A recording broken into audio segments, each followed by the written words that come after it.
Hi everyone, I'm Cynthia Rothrock, and don't go anywhere because Profiles is coming right up. Welcome to Profiles. I'm Marley Hall. This week's guest is actress and martial artist Cynthia Rothrock. Cynthia has evolved from an undefeated weapons and forms champion to a veteran of over 40 feature films. Cynthia has also graced the cover of several martial arts magazines, and she has legions of fans on both sides of the Pacific. After a short break, we'll join our host Mickey Burns as he welcomes the beautiful Cynthia Rothrock to Profiles. Cynthia Rothrock was a 5-time world karate champion when she went to an open audition on a lark. She put on a little demonstration for the producers and was signed for the part on the spot. She was then teamed up with Michelle Yeoh of Crouching Tiger, Hidden Dragon for the film Yes, Madam. That film has become a martial arts classic. So let's join our host Mickey Burns on location from Ashford and Simpson Sugar Bar in the heart of New York City as he welcomes Cynthia Rothrock to Profiles.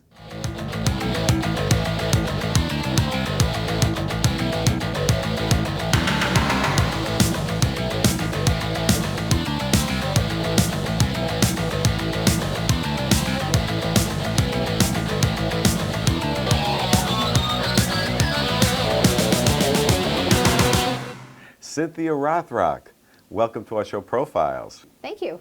Of course, for our viewers, martial arts and action movie star, currently here in New York, participating in what is known as Chiller Theater.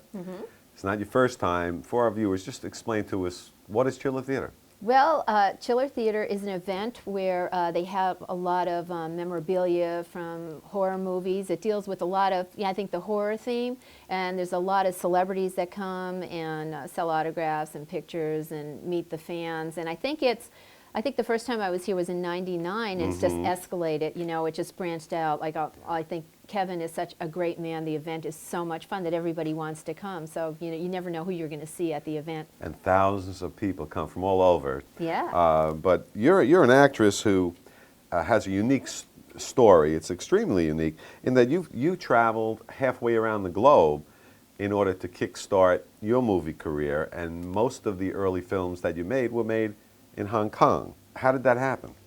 Well, it was interesting. I was on a demonstration team called the West Coast Demonstration Team, and we traveled around the United States, and the team leader heard that there was a Hong Kong company auditioning people. They were looking for the new Bruce Lee, Caucasian though. Wow. And they said, bring your guys. They said, what about the girls? They said, well, you could bring the girls, but they're not really looking for a girl. So we all went down, and I auditioned. I did some forms, some weapons. I did some fighting. I did some self-defense. And then they said, well, we're going to go with a girl instead of a guy. So all the guys are like, why'd you bring her? Why'd you bring her? And about a year and a half went by, and I didn't hear anything from the company. And at that time, I was #1 in forms and weapons, and in San Francisco, they did a big article on me on the paper saying, she's going to do movies, blah, blah, blah. Well, Peter Jennings saw it. He actually said, let's get this girl on. I was on there. It showed in Hong Kong. Sammo Hung said, who is this girl that has a Hong Kong contract? Because technically, they were going to forget about me. And they said, well, yeah, she's got a contract with Seasonal Films. So he's the one that actually contacted me and brought me out to do my first film. Now, 15 years later or so, 30 films under your belt, the first thing I thought about when I read that was, how did you overcome the language barrier? Well, it was tough. When I did my first movie, I didn't speak the language. I didn't speak the language. I didn't know anybody there. It was tough because literally nobody spoke English on the set except the producer, and she wasn't there all the time. And the first night of shooting was all night.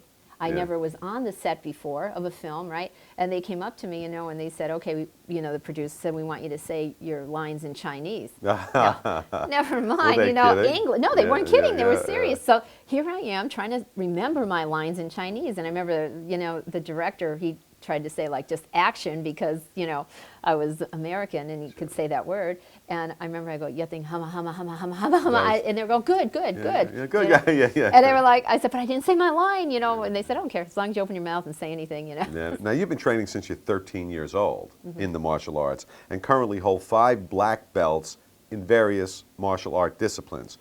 Explain to us, for the novices out there, what they are. Well, my first style I studied was Tang Soo Do, which is Korean karate. And then I went into Pailum Kung Fu, and basically I saw the movements, and I liked them a little bit better. I started getting more involved in Kung Fu, so then I actually started studying in the city here with Shum Leung and Eagle Claw, which was a little bit more advanced Kung Fu system, and I liked the weaponry. Then Wushu is an art from China that came out, and it's very performance-oriented, so I went to China to study that. Wow. I studied in Taiwan, and then I moved to California, and when I was on the West Coast demonstration team, I studied Taekwondo, and I've also studied some Tai Chi. So it's just, in martial arts, it's never ending. You can constantly keep learning. Of the various disciplines, which one is the most difficult? Wushu is the most difficult because it's very acrobatic. There's a lot of aerial techniques. You have to do a lot of body slamming to the floor. So it's not a style that's actually good for everyone to do. Yeah. Now, I've been dying to ask you this question, and that is, have you had any opportunity to use any of your martial art experience in real life? No, I haven't. I've come close a couple times, you know. But I think, you know, when you're a martial artist, you don't, you know, you're very confident, and if someone's going to come near you, you know, you kind of, you know, they can feel that I'm not going to mess with this person, and I think it's because you're not timid, and I think someone that's going to, you know, attack you or prey on you are looking for someone weak. And most of the people I know that study martial arts haven't had to use it, and I think it's because you tried, you know, you don't want to use it only in that, you know, extreme situation that you would have to. And if the day does come, you'll be ready. Yeah. Yeah, I guess so. Now, you're also a 5-time undefeated world karate champion in forms and weapons. But what surprised me was that these categories, you're up against the men. Well, I was. Nowadays, they do have them divided. But not when you were there. Yes, when I was competing, there weren't too many women that did weapons. And so they put them in together with the men's. And in 1982, I was #1 in weapons, and that's the first time a woman has won the men's division, because I had to repeatedly win, you know, because it was a total number of points to become #1. Wow. So it was a little tough back in the days. You know? I bet it was. And I also read somewhere that your favorite weapon was double hook swords. I'm not familiar with them. What are they, and what makes them unique? Well, it's a rare weapon that you don't see too much, and it's actually a combination of weapons incorporated into one, and they were double. And it came, if you can imagine, had a hook on like that, and came down, had a dagger on the end. It had a crescent moon that was sharp on a handle. So you have two of these. You could hook them together. You could use the point, you know, to strike. You could use the dagger. You could use the crescent to come in. And actually, they were pretty dangerous. I remember I was just holding them down by my leg, and they hit my leg and cut my leg, and I had a white uniform on. All of a sudden, I see this blood all over my pant leg, and I had to compete then. So I went to the hospital the next day, and they said you needed stitches, but it was, you know, if you wait too long, you can't do it. So, but I mean, so that was just tapping it.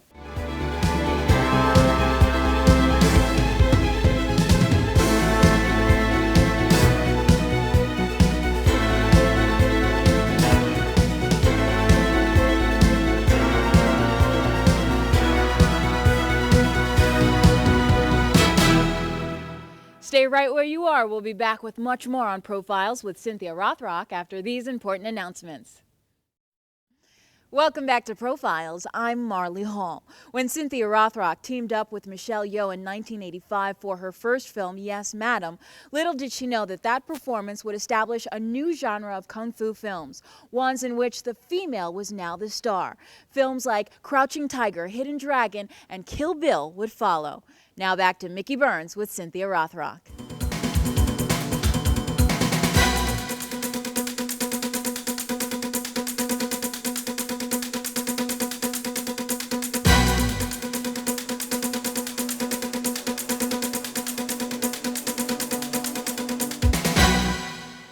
Now, when you're doing these movies, they're amazing to watch, but I always wondered, are the weapons real?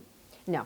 They're not real. No. It would be a prop that looked like a sword, but it wouldn't be sharp. You know, you could get hurt. Like you could see, even though you have a blunt edge, you know, you could get hit with that, but nobody really uses like razor sharp things. That's good. They might be heavy, but they're not. Yeah. Now, on your early success in Asia, you said, I think I was a strange commodity. I was a woman that looked good and fought like a guy. And that was the key to your success, basically, wasn't it? Yes, it was, because I think at that time there was a couple women, but there were no non-Asian women doing it, you know, and they were like, wow, look, this girl, she's got blonde hair, she's little, you know, but she could fight. And the thing I think that helped is that when you shoot a movie in Hong Kong, you're going to get hurt because they hit hard. Wow. They hit very hard. Even like when I came back from Hong Kong, I was hitting the stuntmen hard. They're like, you don't have to hit so hard. It's only a movie, you know, and it's like if I didn't hit hard enough in Hong Kong, they would yell at me, you know. So I think that I could take that kind of abuse, you know, and still. And that was my next question was how do the action scenes in the United States differ from those that are made in Hong Kong? Right. They had me do a lot of dangerous things where I don't think here in America they would have you do that. Even if you wanted to do it, like, you know, jump off a building with a fire explosion going on behind you, you know, and you weren't jumping into your best, you know, apparatus. You're jumping into cardboard boxes with mattresses, you know. Now, your first film, Yes, Madame, lasted 7.5 months in the making, and although you were a champion at martial arts, you knew little about filmmaking when you first took that on. And I read somewhere that during the making of that movie that your arms were solid black from the bruises. Yes. Is that true? When I was doing Yes, Madam, yeah, I didn't even know, you know, what a film was like. And I remember, like, you know, the first night, I had to do this scene where I kicked the guy back in the head, you know, and I elbow him and I kick him back in the head. And the director's going, harder, harder, harder. And they were calling me Cindy. And then the guy in my ear is going, oh, that's hard enough. I can't take it anymore, you know. And I'm like, what do you do? You know, I was just like, I don't know what to do. But, you know, it was crazy. It was just. Now, that first film, Yes, Madame, also starred Michelle Yeoh. Yes. However, she pulled off some great stunts, but she wasn't a martial arts expert like you were. So how was she able to pull it off? Well, she was studying martial arts for a while before she did that, and she was a dancer, so it was a little bit easier. But you know, I always thought, you know, she was really tough too. The both of us were, and I think we kind of helped each other through because, you know, like you said, that scene where we were all black, I didn't know to wear long sleeves to put pads under, and both of us were so bruised that the director actually cut this one scene out because even though we were fighting hard, we were going. Because it would, you know, it would hurt from being so bruised up. Now, when you're filming these fight scenes, how much of the scene is choreographed? Is every frame choreographed? And explain to us the practice of preparation that goes into some of these scenes. It's all choreographed. It is. Yes, because you have to, because otherwise the cameraman doesn't know where you're going, you know, you're out of the lighting, whatever. So everything's choreographed. But in Hong Kong, they would choreograph like maybe 30 moves, where here in America you won't do that, and you know, you learn it right before you shoot. You don't have practice. You don't go and practice and have rehearsal. You do it right there. So if you weren't smart enough to remember all your movements, like in an hour of time, you wouldn't do well in Hong Kong. You know, 'cause, and they go so fast that, you know, your mind, it's kind of hard to work that fast, but you know, you fight at a much faster pace when you're doing Hong Kong movies. And I would think you have to trust. There's a great deal of trust involved in the person you're fighting. Oh, definitely. Yeah, I remember I was hit by Dick Way in the jaw. What happened is I was supposed to duck under his foot, and the director said, cut. Well, I understand cut, but he didn't because he didn't speak English. So I came up and boom, he whacked me. Blood started coming from my ear, and I thought, oh my God, I'm going to die. I know when people get blood out of their ears, they're going to die. So they took me to the doctor. The doctor said, well, he hit you so hard, he split the internal ear open. But it's in so deep, I can't stitch it. So they sent me back to the set, right? And they go, okay, ready, continue, let's go. And then I was like going like this every time he had to kick my head because he couldn't kick really high, you know. And then I thought, oh, we have to go back and do that shot. And the director says, no, I have about like 60 of them. That's good. You know? So it's like they do shots after shot after shot. You know? Now, regarding the physical risk of what you do and have done for a long time, you said recently each film was harder because they wanted more out of me. And you went on to say, I probably got hurt in every film. Yes, I did. Wow. I did. I got hit in the nose with a sword. I was fighting a couple people, and my nose went, and the director came over to me and says, I like it better. He goes, yeah, I like your nose better. And then, yeah, you just, you know, you get bruised. You know, I got hit in the face with a chain whip. You know, it's like, you know, I think the next movie I was going to do, which we never did, but they were going to have me jump out of a high-story building, right, with just like a rope on me and coming down with a dagger on a sign, which was fine. I could do that, but there was no safety net. There wasn't going to be any safety net. So that, I went to bed like thinking, oh my God, I got to do that. I got to do that in this next film. And I would have done it. And I think that's why I was successful, because I'd be like, whatever you want me to do, I'll do. I'll do, even though I was like so panicky and nervous inside.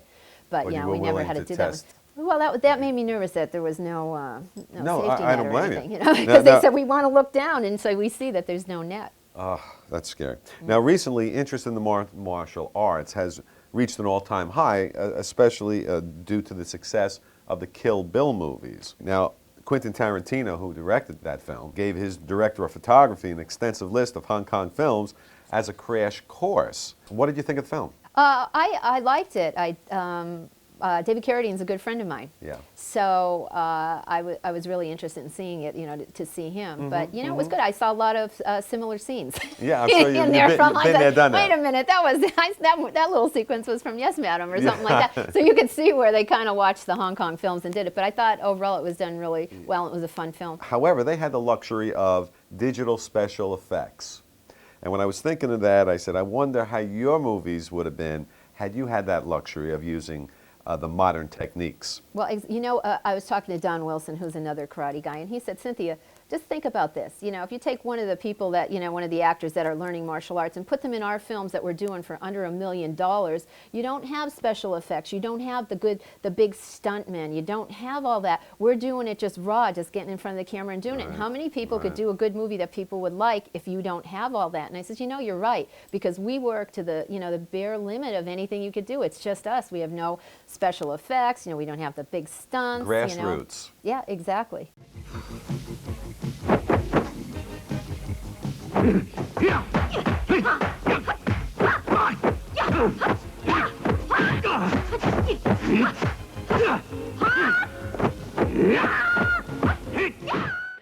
Although she stands only 5 feet 3 inches tall, Cynthia Rothrock holds 5 black belts in both Korean and Chinese martial arts. She's also a 5-time undefeated karate world champion in forms and weapons, and competed against both female and male rivals. We'll be back with much more on Profiles after these important messages.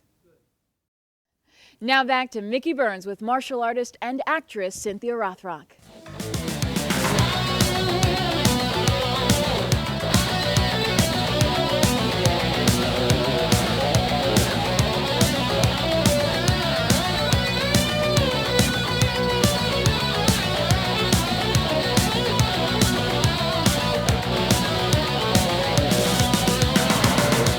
Now, you recently said, throughout my life, I've been opening the door for other women, especially to get involved in martial arts movies. Yeah. How do you feel about that? Oh, it's great. I mean, I've had women come up to me and go, you know, well, my boyfriend or my husband watches your movies, so we started watching them and we love them, and now I'm taking martial arts. And I think one of the best things for me was a producer that came up to me and he said, you know, there aren't many role models for my daughter, and you're her role model, and I want to thank you for that. And it really made me feel good, you know, that if I could help bring women into the world of martial arts to learn it just for self-defense, actually. Well, one of your fans who has been a long-time fan of yours emailed us, knew you were coming on tonight, and her name is Patricia Hanahan from Washington, D.C. And she said, if there's any woman who inspires me and who I would like to be more like, it's Cynthia Rothrock. Sometimes when I'm really down, I put one of her films in the DVD to get some inspiration.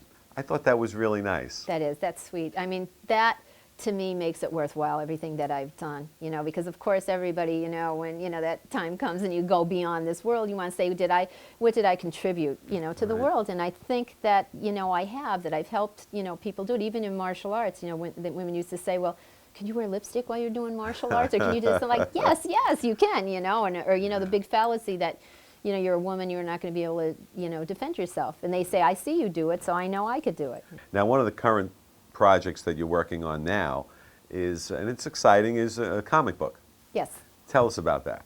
It's called Sin, and I'm very excited about it. It's something I wanted to do for years and years and years, just because I love comics, you know, and I just thought that would be great. And right now I have the best team. I have Bo Smith that is working on the story, Steve Rude, who is working on the cover, and Marlon Shoup, who is the artist. And it's coming along great. We're working on the story now, and it's just something I'm so excited about doing, you know. Well, best of luck with it. Thank you, thank you.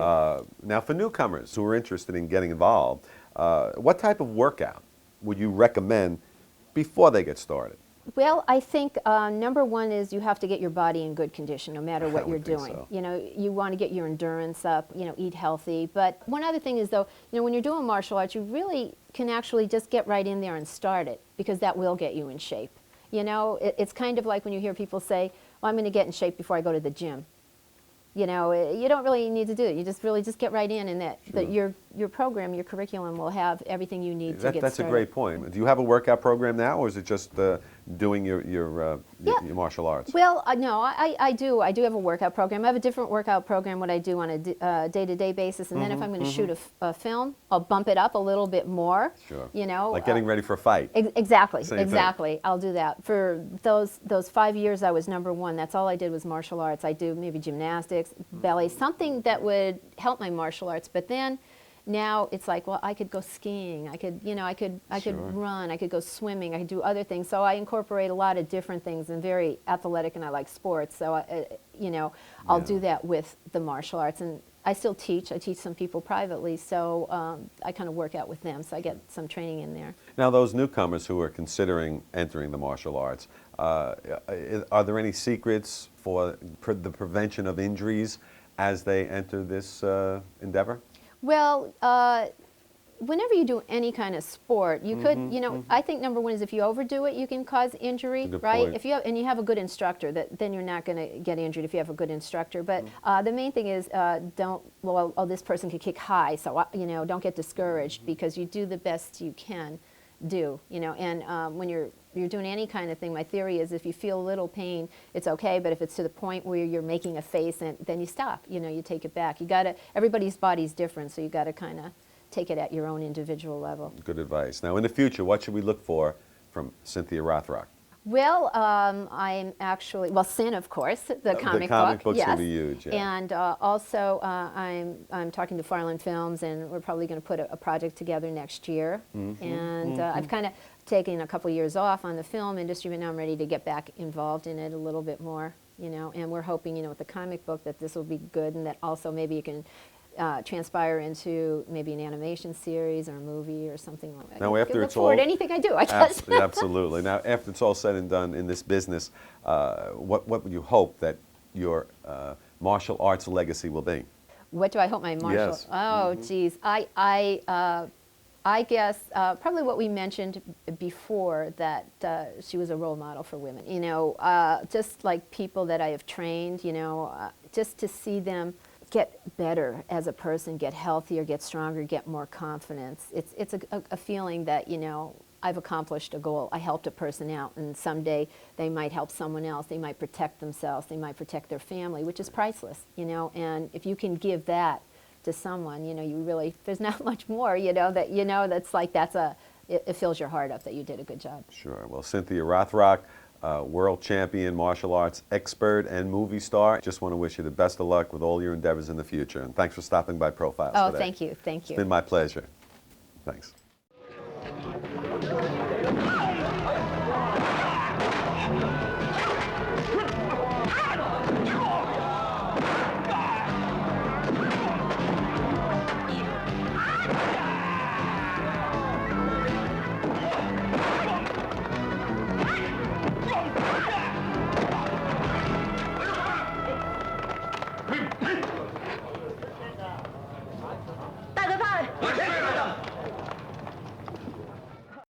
Cynthia Rothrock is the undisputed queen of martial arts films, and she accomplished this not only by being a great action star, but by being an incredibly accomplished martial artist. Additionally, she has inspired many women to follow in her footsteps, and reflecting recently, she said, "All my life I've been opening doors for women to get involved in films, and I will continue to do so." Well, that's about all the time we have left on this edition of Profiles. Until next time, I'm Marley Hall. Thanks for tuning in.